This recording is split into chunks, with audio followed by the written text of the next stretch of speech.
I'm going to be talking about um, how to build podcast culture.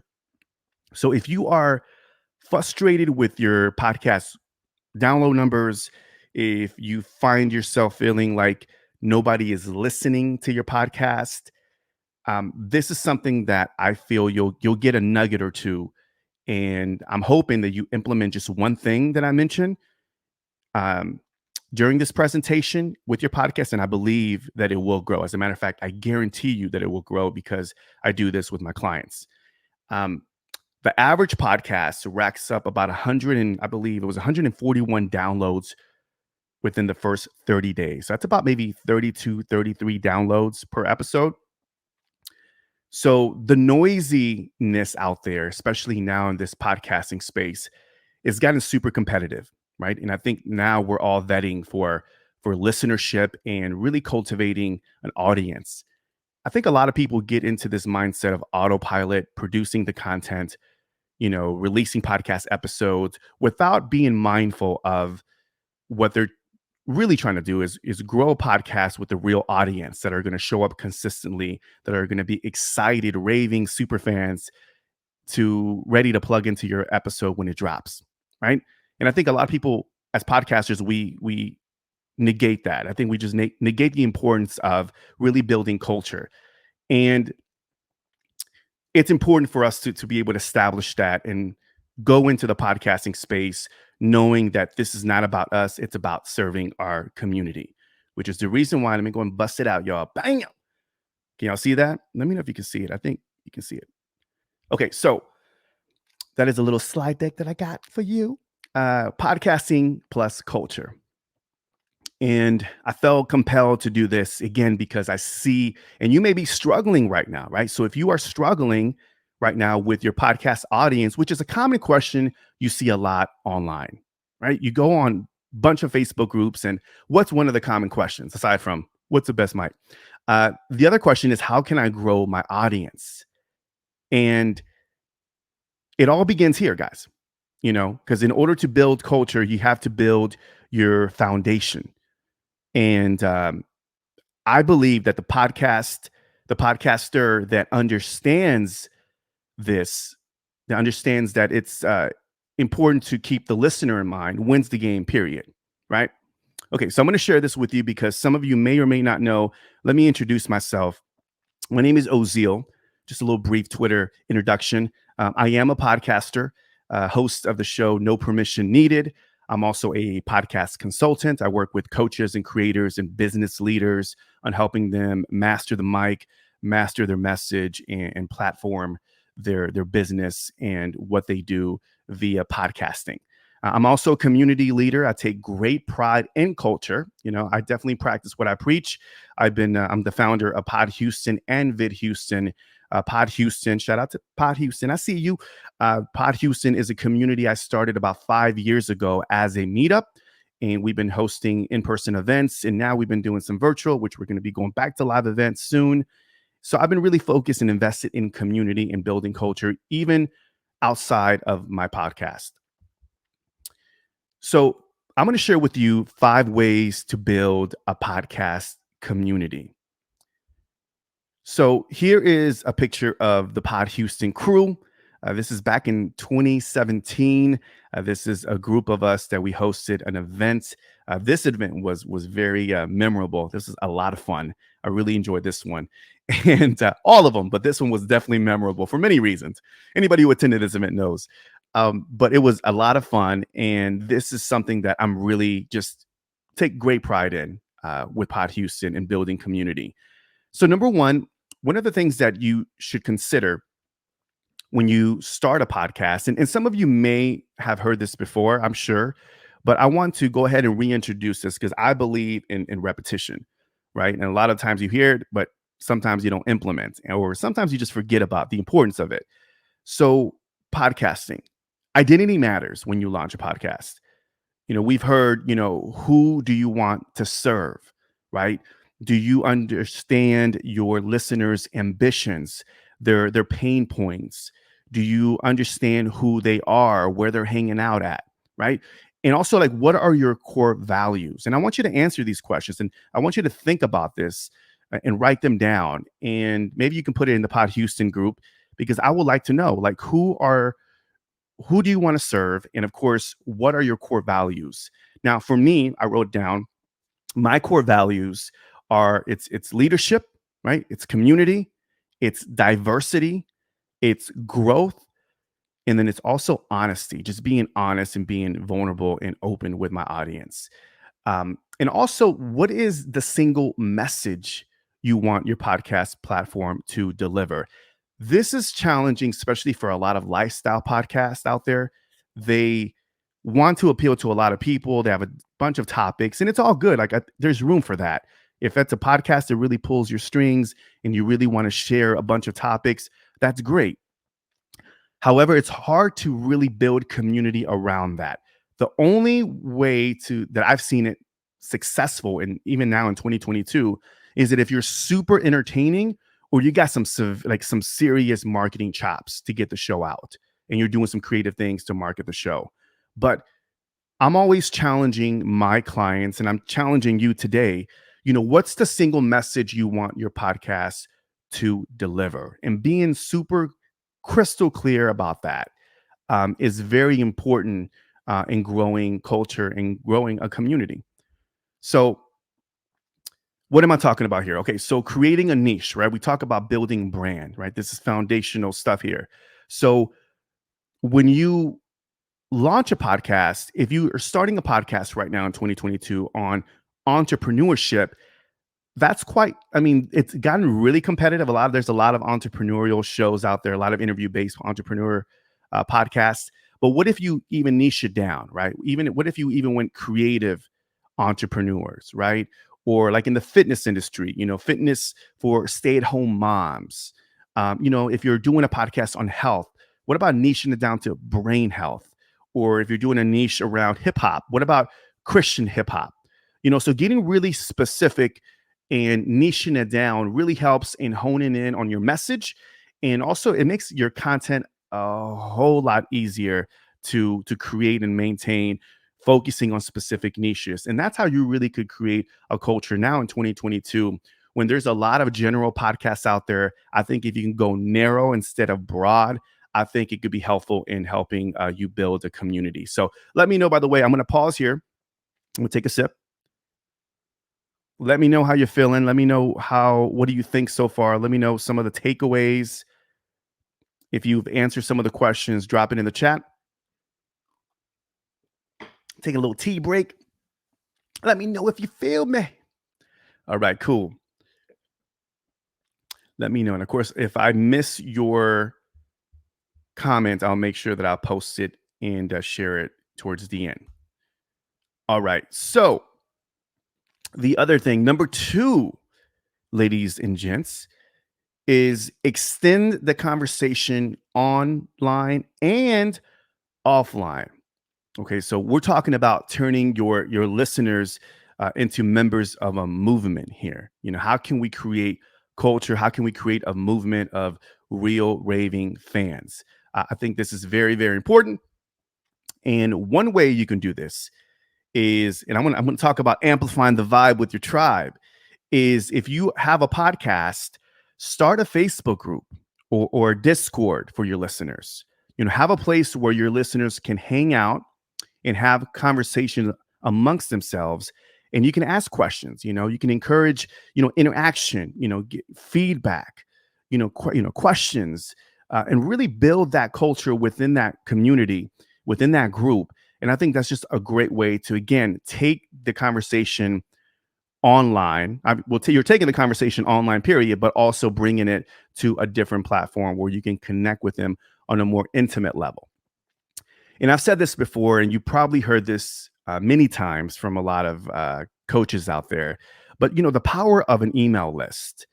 I'm recently subscribed to a few email lists from some content creators, and every single time they go live, they let you know. Okay, because we're busy. We're busy right now, and I think a lot of podcasters, and you may be doing this too. I know I do this sometimes.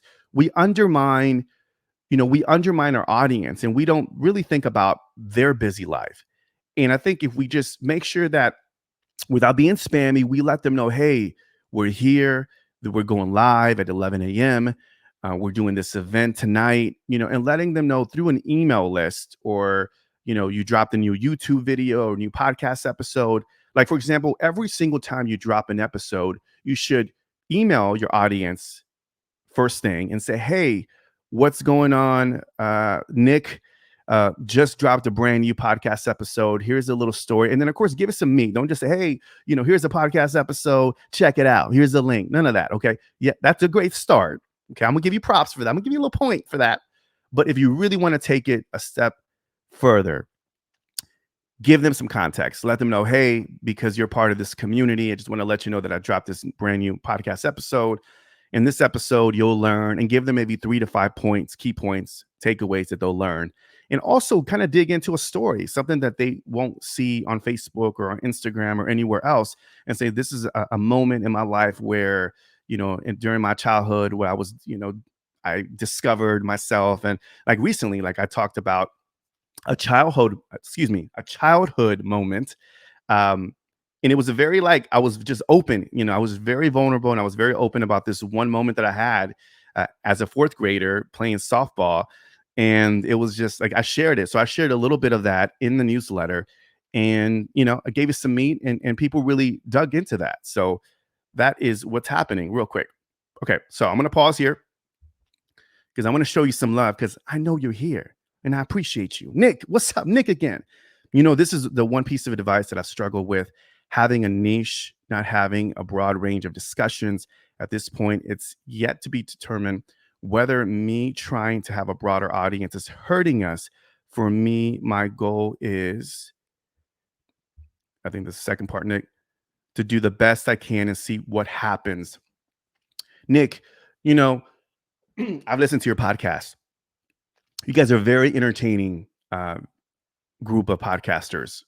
A lot of great content, great interviewing. Your audio quality is solid, but it's very kind of like radio-ish. Gives me that kind of radio vibe. You guys do, like, what's happening in the news type of thing, which is awesome. Like, you guys do a great job. Naomi does a fantastic live read. I mean, she's awesome. All of you are.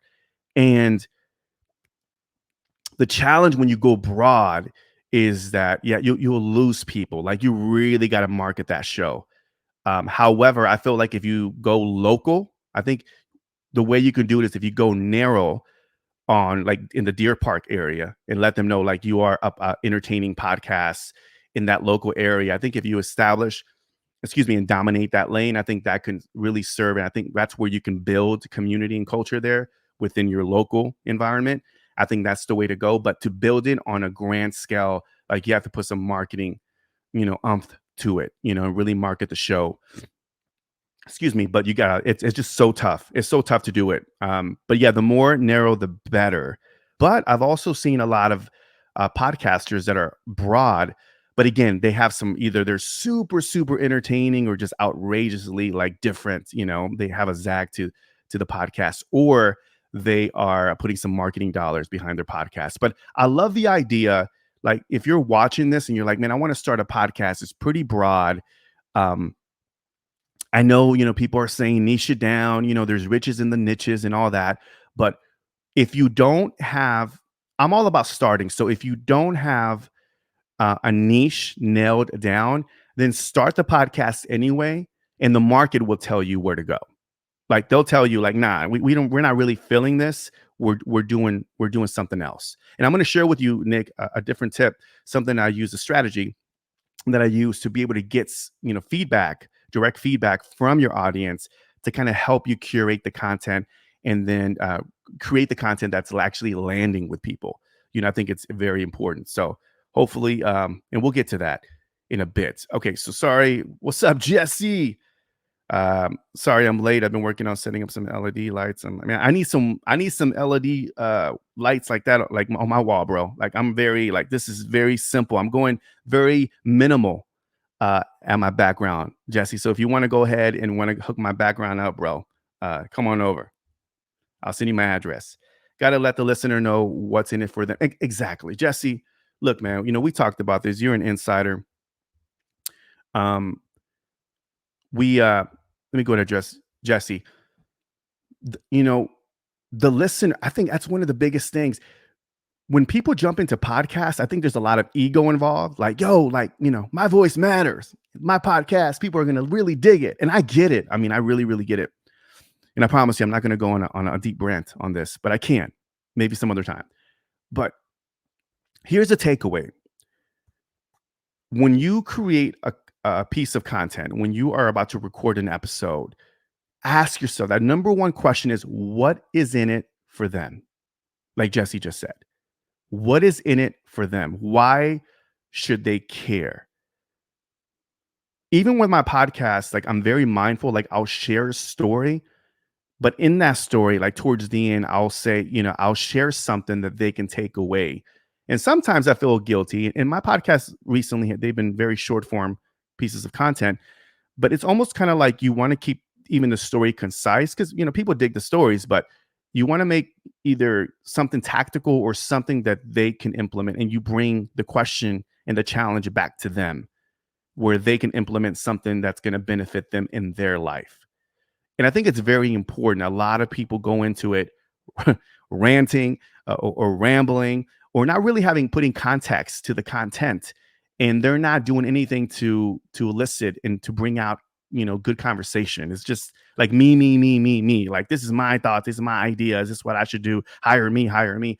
And I get it. It's so easy to fall into the marketer trap, but if you keep it about the audience in the beginning, it's going to take some time, but the more and more you do it, the more people will gravitate towards your message and they'll say, hey, Jesse, Nick, they're real people. Like they really care about the content and they're surveying us. They're asking us questions. They're getting feedback and they're making the adjustments. So I think it's important for us as content creators, period, is to be mindful of what is in it for them. It's not about you. Like I was recently listening to a podcast and it was really all about them. And bless him. Like it was, he was trying to make a message and trying to do something like to inspire other people. But when it came down to it, it was really all about him, and nobody in our community, by the way, it was somebody who from a different community who wanted some feedback. And I was like, man, it's not going to really like, it's great. I know you're fulfilling your ego or maybe fulfilling what you need to express, which again, I'm not ignoring that, but it has to be about the listener.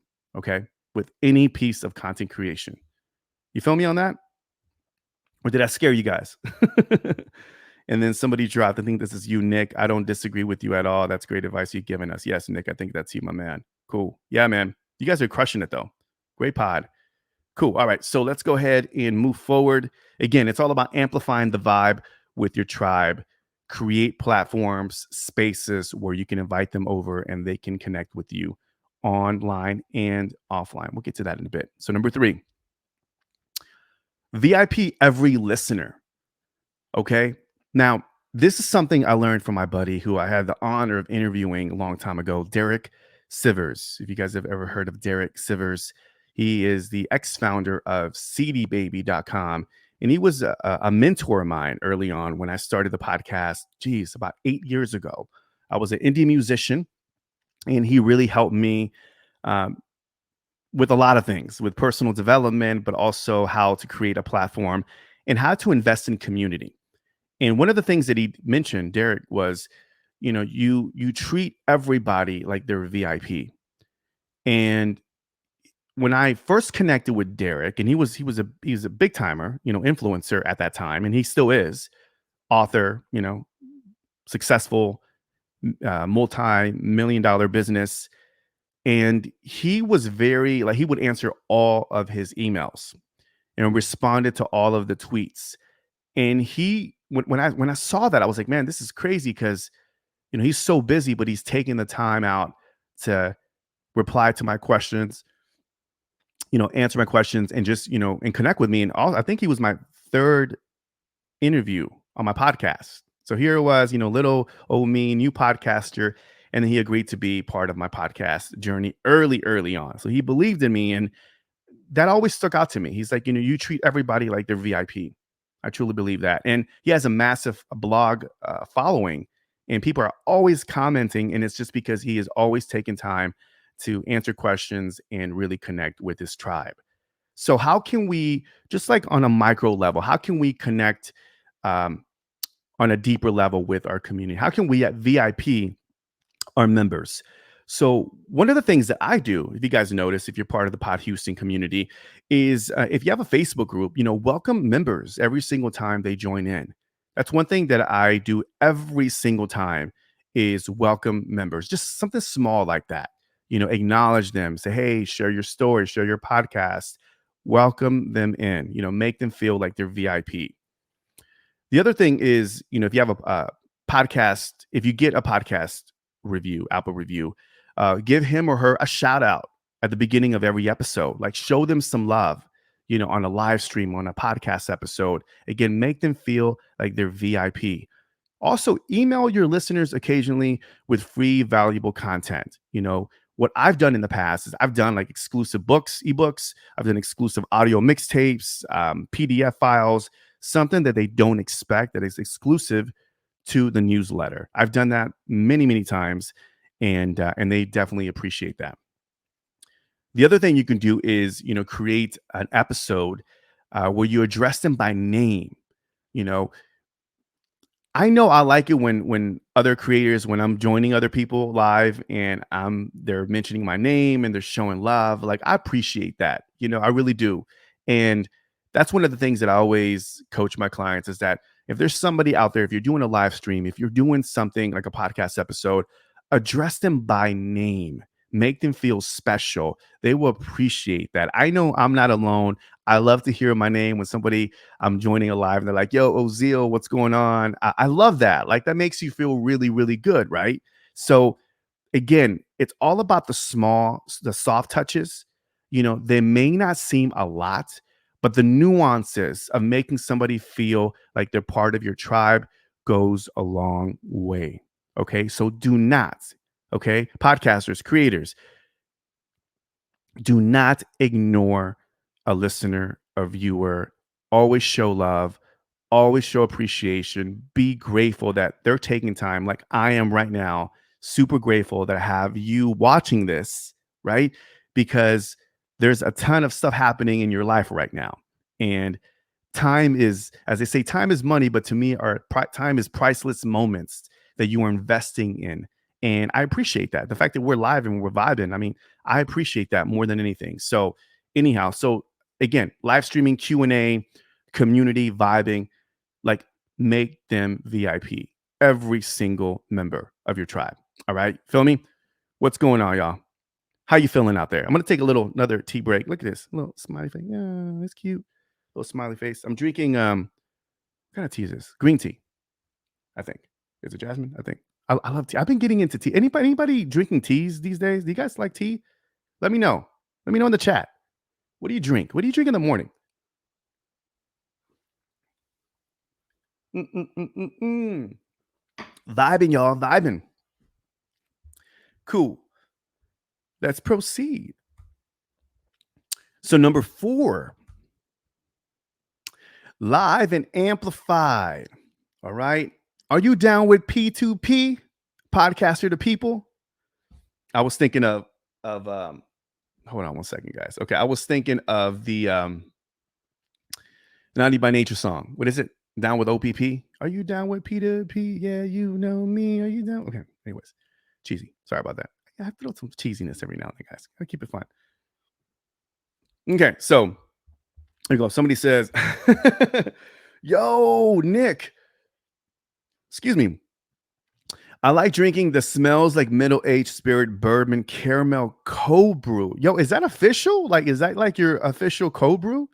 Because I thought I saw it recently. I saw something online and they look amazing, bro. So like send me a cup, man. Let me know. Send me something. Where can I get that? I want some smells like middle-aged spirit bourbon caramel cold brew. Wow, that's a mouthful, man.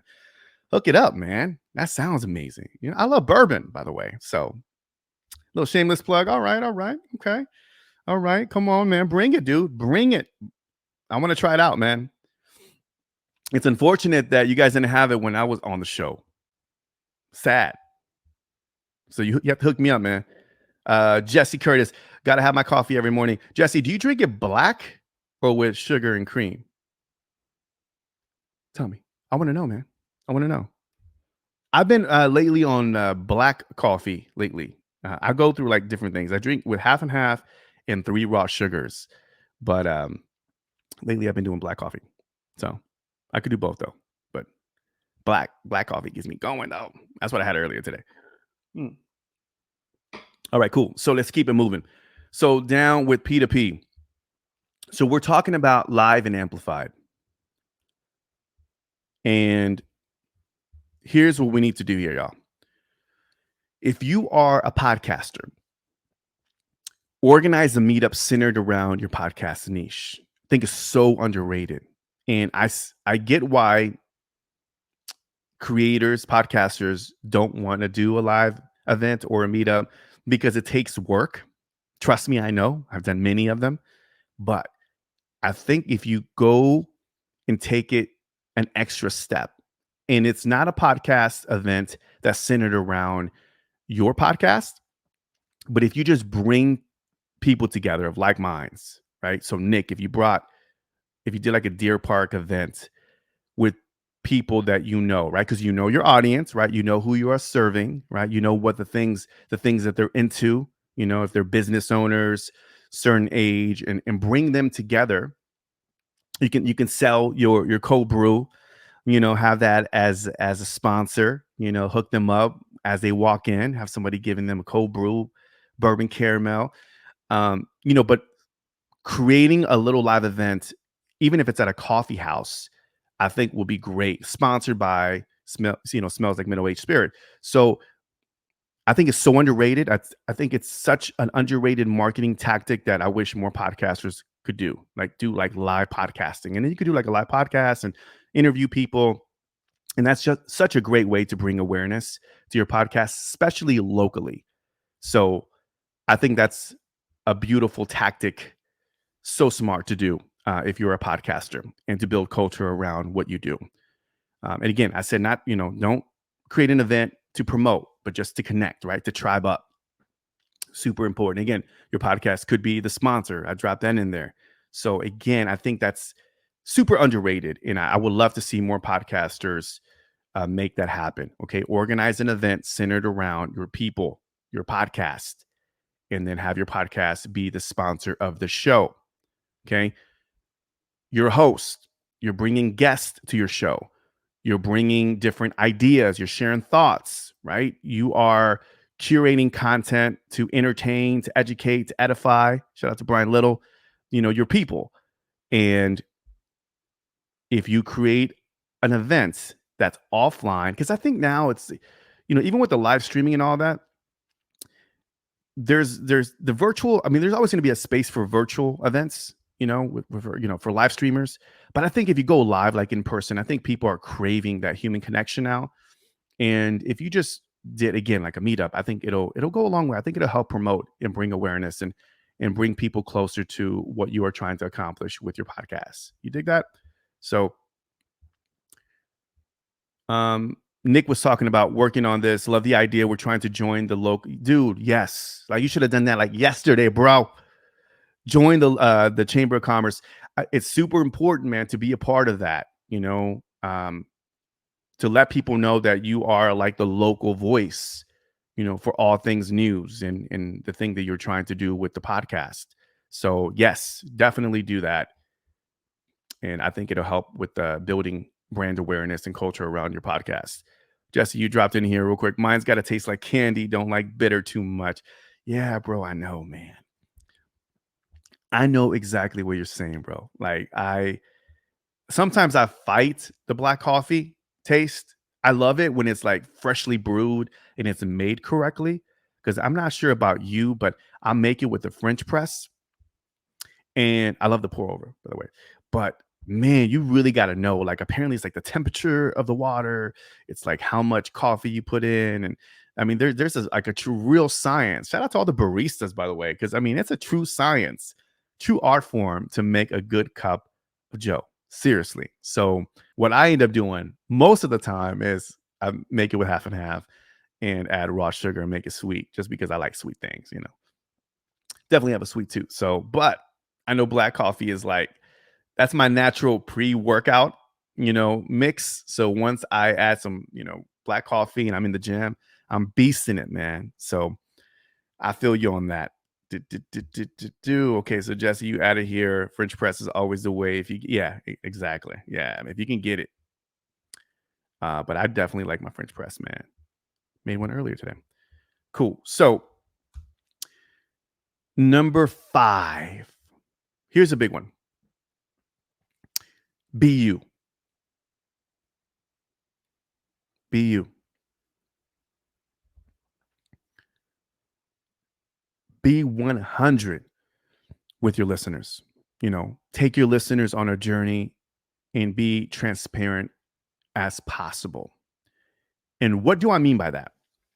And let me know if you feel me on this, because I know everybody online will says, "Oh, yo, you got to be authentic. You got to be, true to yourself." And I get it. Yes, you do. But what does that really mean?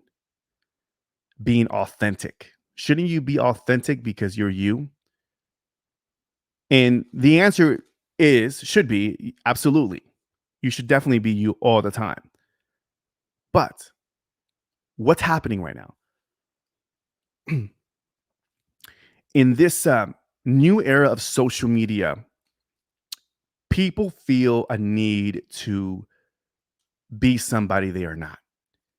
And I don't know about you, but I prefer being felt than seen. You feel me? Like I can go on Instagram and post pictures of myself all day, or on Facebook, and look at me, look what I'm doing. And I get it. It's part of the game. But the way you make people feel you is simply being the real you. So it's a challenge with a lot of my coaching clients when they're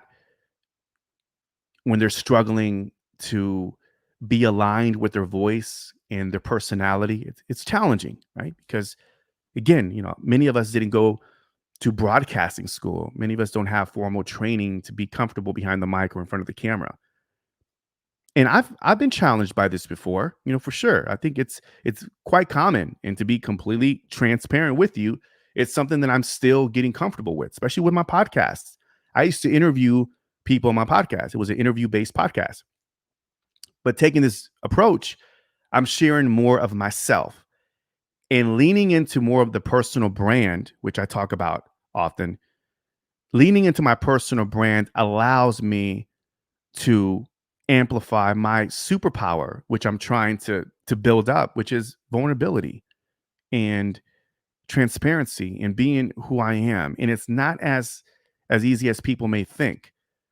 So my message to you, fellow podcaster, is, don't deplete the best version of yourself and sacrifice that voice to appease others. Period.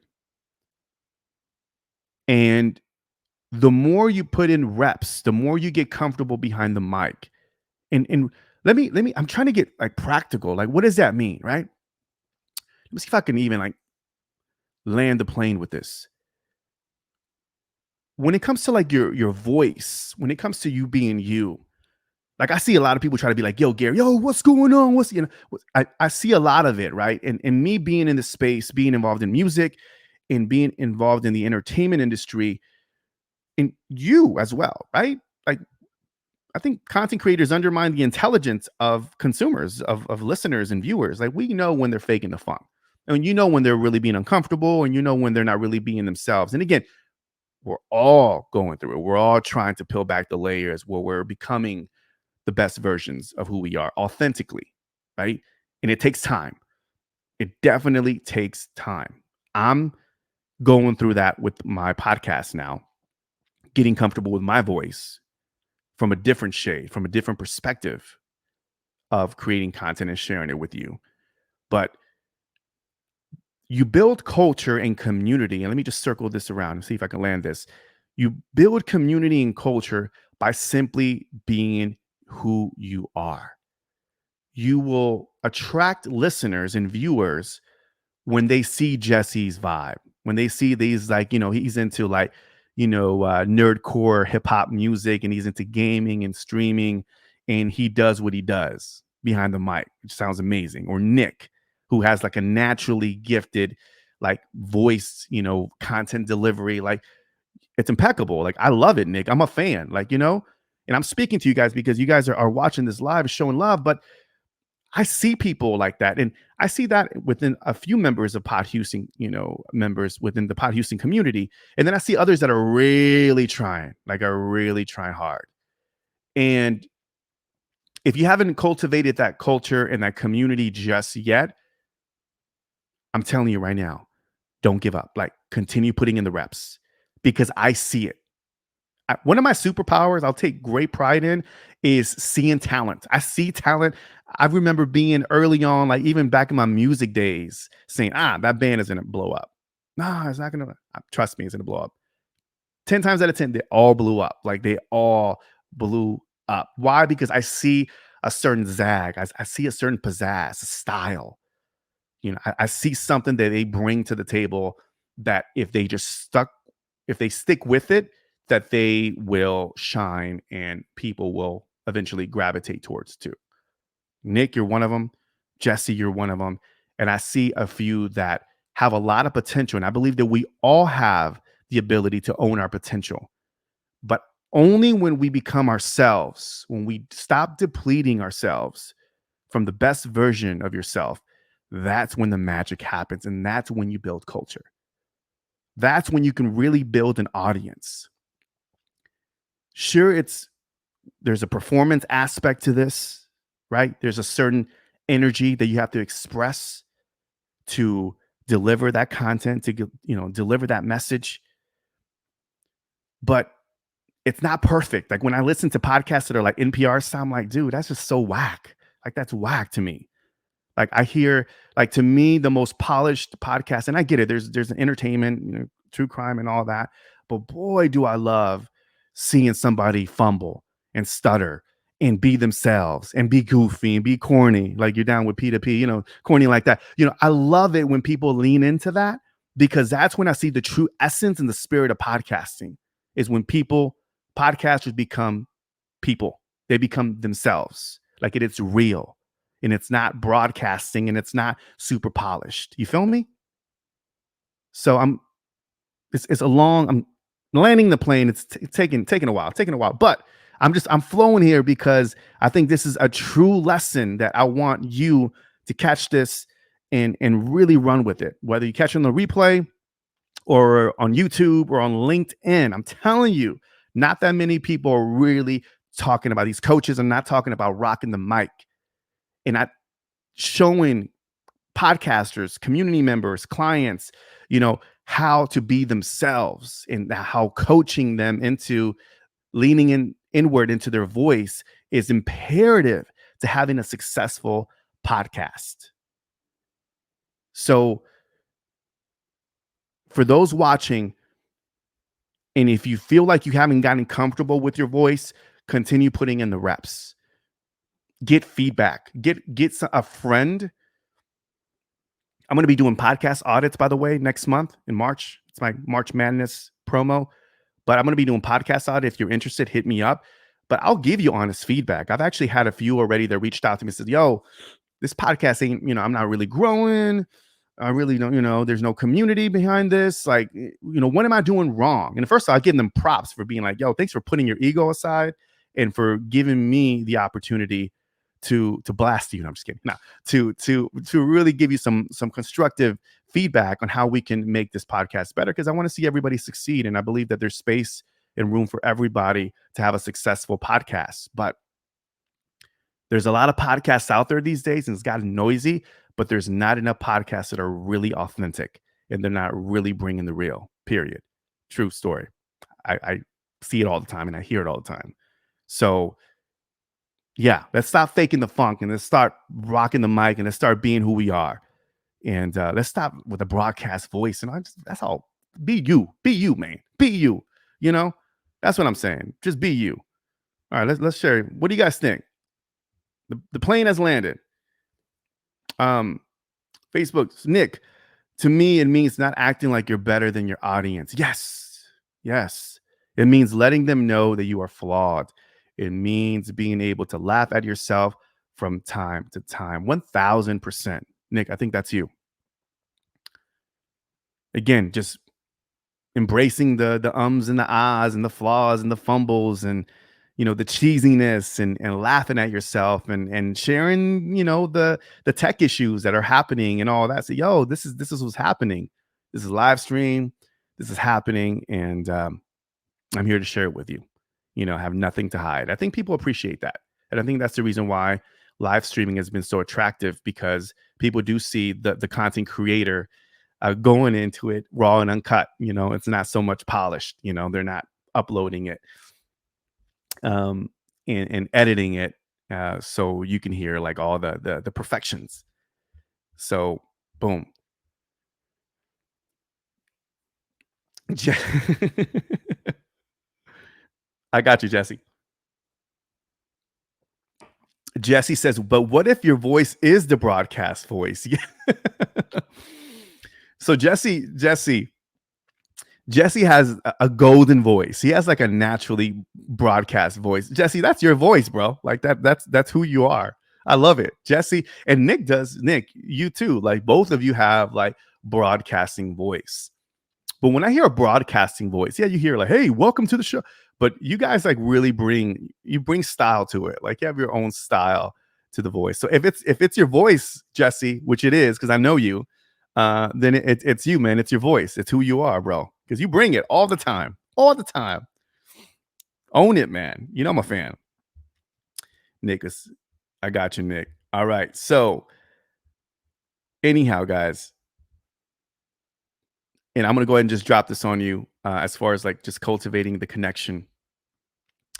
Some tips here. Give them a video tour of your podcast. I think I really like when podcasters are sharing pieces of their studio or their setup and their journey through via video, whether it's a live stream or on YouTube. Share with your audience, some ideas and plans for your podcast. I think allowing them into the process, documenting it, is something that we as content creators could do that they will appreciate that for, or they will appreciate that even more if you're bringing them on the journey. Again, you grow listenership by simply caring about the connection between you and the listener. So the more you connect, the more you care about caring about what they want to hear, and some of their pain points and ambitions and dreams. That's how you can really build and cultivate culture. And again, I talk about, going behind the scenes, humanizes the journey and platform you're building for them. So yeah, I'm all about just humanizing, right? I talk about this in previous presentations where I say, hey, if you humanize the journey, if you humanize what you do, people will gravitate towards you, because you are who you are. It goes back to just being you, right? So that is that. So again, guys, thank you so much.